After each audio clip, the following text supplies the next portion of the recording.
Aujourd'hui. Oui, tout à fait. On est déterminés. On est déterminés comme on ne l'a jamais été. C'est la première fois depuis des années que l'ensemble des taxis français s'unissent pour ce combat. C'est un combat légitime.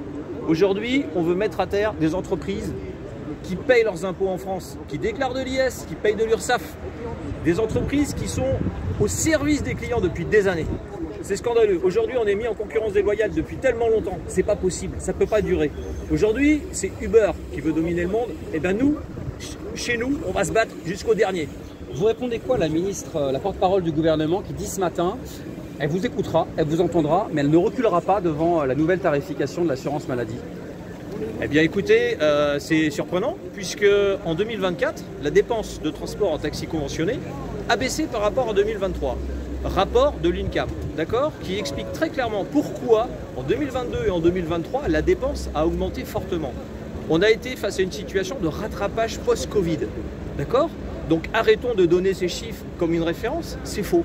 En fait, tout simplement, là encore une fois, on veut à travers la communication mettre sur le dos des taxis l'augmentation des transports, de la dépense de transport. Mais en réalité, d'abord, ces 6 milliards ou 7 milliards que ça représente, c'est très très peu dans le budget de l'assurance maladie. On est bien d'accord, les sommes sont beaucoup plus importantes pour le reste. Donc écoutez, nous, on a répondu simplement à la demande. C'est-à-dire qu'aujourd'hui, on n'est pas prescripteur des transports. C'est les médecins et les services hospitaliers qui délivrent des prescriptions médicales de transport. Et nous, en fait, on est là pour aider le service de santé à fonctionner. Depuis 20 ans, l'État français a fait le choix de supprimer des services de proximité, de fermer des hôpitaux. Comment on peut nous dire à nous aujourd'hui, qui devons assumer cette charge supplémentaire de travail pour aider aussi les entreprises de transport sanitaire type ambulance et VSL qui ne fournissent plus? Aujourd'hui, vous voulez un transport, il faut attendre 2 mois auprès d'une entreprise d'ambulance pour être pris en charge. Qu'est-ce qui s'est passé? Les patients sont revenus vers les taxis conventionnés. Qu'est-ce qu'on a fait pour aider la nation? D'accord? On s'est conventionné un peu plus. Évidemment, il y a une demande. On essaie de rendre service à l'État. Et l'État nous méprise. Il veut nous mettre à terre. Mais je vous le dis, on ne sera jamais mort, les taxis. On va se battre jusqu'au bout. Le gouvernement qui fait un pas en avant, il vous reçoit demain. Vous pensez qu'il y aura des réponses concrètes? Eh bien, ce qu'on attend, c'est des réponses concrètes. Et je vais vous dire ce qu'il faut faire. C'est très simple. C'est très très simple. Vous voulez régler le problème de la maraude électronique en France? Et il y a une seule chose à faire, monsieur. Vous bloquez l'application. Un chauffeur qui est à plus de 100 mètres de son domicile, attention, de son domicile, il disparaît des écrans. Il peut être VTC. On n'est pas contre la concurrence. On est contre la concurrence déloyale. La maraude électronique, c'est interdit par la loi. Aujourd'hui, il déferle par milliers sur toutes les villes de France.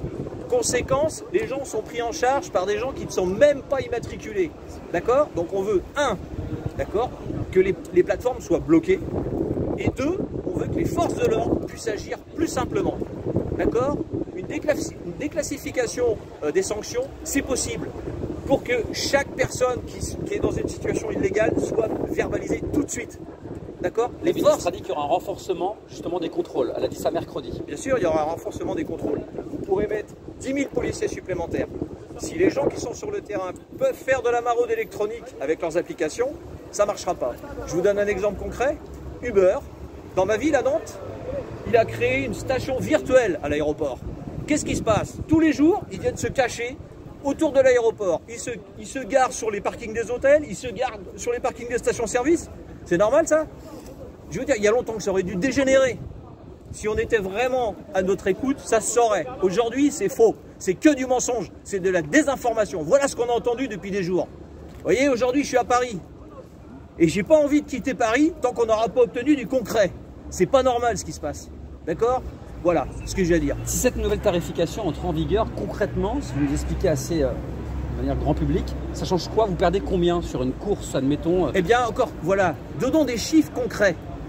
Depuis début d'année 2025, jusqu'en janvier, on avait à Nantes, parce que vous savez, la tarification est différente en fonction des départements, sur la Loire-Atlantique, pour 2 patients. Alors écoutez, on nous dit il faut faire plus de transports simultanés. Mais on est partant, on en fait déjà depuis des années. On veut nous faire croire que ça, c'est quelque chose qui vient d'inventer. Mais c'est faux, le transport simultané a toujours existé. Et dès que c'est possible, on le fait. D'accord? En début d'année, vous preniez 2 patients, vous aviez un abattement de 25%. C'est-à-dire qu'on facturait 2 courses et on nous prenait 25%. L'assurance maladie fonctionne comme ça, on n'a rien contre.